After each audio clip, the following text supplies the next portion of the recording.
Hi, my name is Sarah Byam. I'm 63 years old. I'm disabled. I have severe arthritis. I shake. I stumble over my words. And so this isn't going to be easy for me. I ask you to stick with me because I have a rather unique story. And I've been asked over and over again to share it, especially by young people who believe that at this point in history, it's a pretty important story to tell. I was born in 1962, and until I was 15 years old, I was kept as an invisible slave in a white family. There was no economic need. It wasn't just sex trafficking, which is bad enough as it is, but it was round the clock labor and mental torture and sexual abuse and mental programming and every other form of deprivation that you can consider. I was raised by a sociopath and a Nazi, and they kept manuals on concentration camps. And sometimes it seemed like they were using them as parenting guides. Once I left home, I found myself spending a lot of time in immigrant communities because I decided that if I had to work a manual labor job, I'd work a job where I got exercise and I learned something.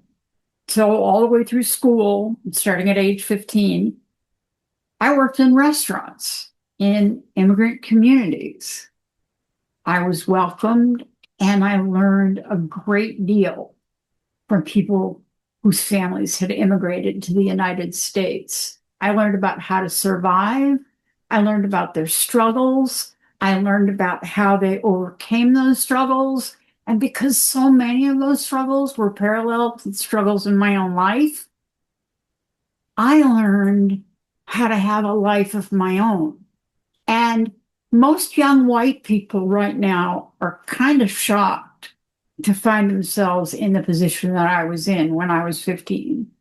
And so I will tell you, if you want to learn how to get through these times, introduce yourself to minorities because they've been fighting these battles for hundreds of years.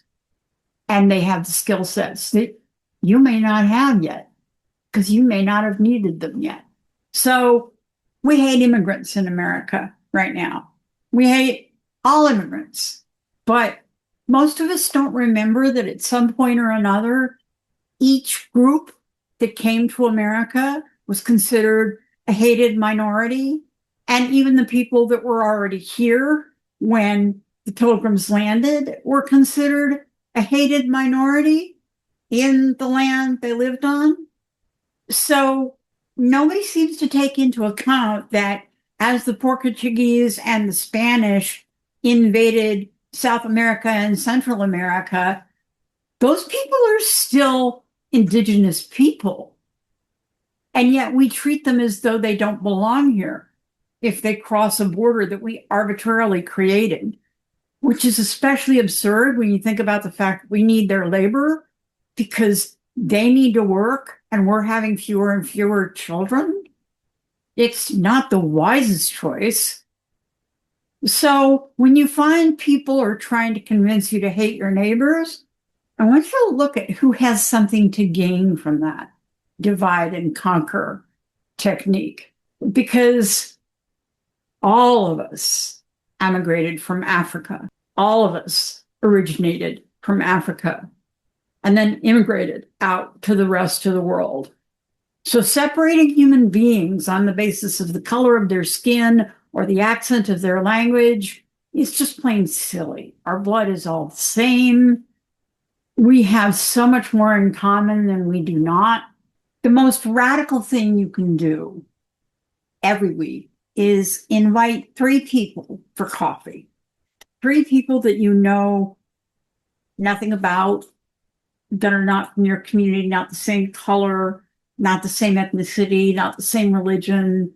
Maybe they only speak some of the same language you speak, but they're not people you would ordinarily cross paths with. So you'll have to reach out to connect with them. But if you do that, and it could be just wandering around your neighborhood at first, but if you do this, if you have 3 conversations a week about preserving and creating community, at the end of the year, you will have talked to 150 people. Those people will also talk to 150 people. And the people they talk to will also talk to 150 people. When that's multiplied out, it expands exponentially. Your reach at that point is 3.7 million people. In later podcasts, I'll show the proof of that scientific documentation. But the tipping point for social change is not nearly as difficult. And once we reach that tipping point, no matter how much money is invested in changing our minds, it doesn't work. Consider the idea that in a corporate society where people have to work 2 to 3 jobs and don't have quite enough to maintain shelter, food, and care for their family, none of us are free. Whether our chains are made out of fear or gold or money or lead or just a mental framework that has us siding with the people who are vacuuming up the vast majority of the productive capacity of the work that we've done by factors of billions. And we know it's factors of billions because we now have billionaires. Our president is conducting war in and outside the country, war between each other and war with the rest of the world. Our allies are no longer allies. Our partners from abroad are no longer our partners. And we're afraid of our neighbors. This is not what it means to be an American. So what can you do? Well, think about who you might hide if you lived in Germany in the 1930s. If you can't go that far, if you're not willing to take on ICE, consider that there are an abundance of ways to resist tyranny. Henry David Thoreau talked about civil disobedience as one of the most effective measures that we can take against tyranny. Civil disobedience is simply the refusal to cooperate with immoral or illegal laws. And there are many ways to resist and disrupt.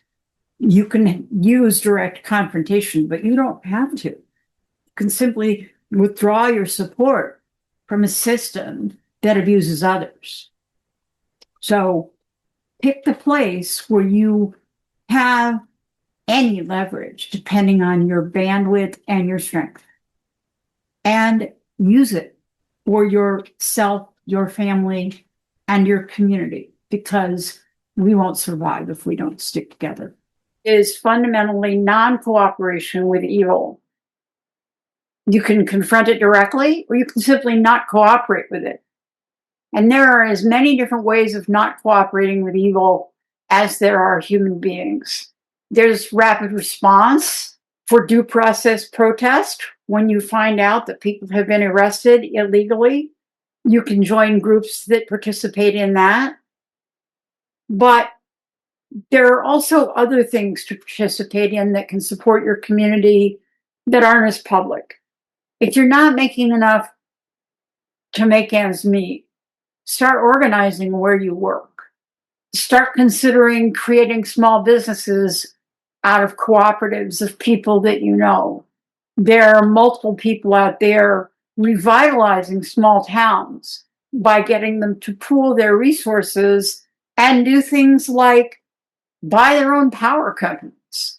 We already know that people who operate as drivers are paid different amounts, and people who receive their groceries from those drivers pay different amounts for their groceries based on the algorithms about how much you make or how desperate you are for money. If we know these things to be true, then might it not be wiser as a community to come together, pool our resources, and hire drivers to deliver groceries to the disabled and the elderly? And if you have a little more resources, pay an extra fee to support the disabled and the elderly in your community and bypass the withdrawal of profit from everything everyone is doing, especially if it's a community need as opposed to a luxury service. Keep your friends and family close.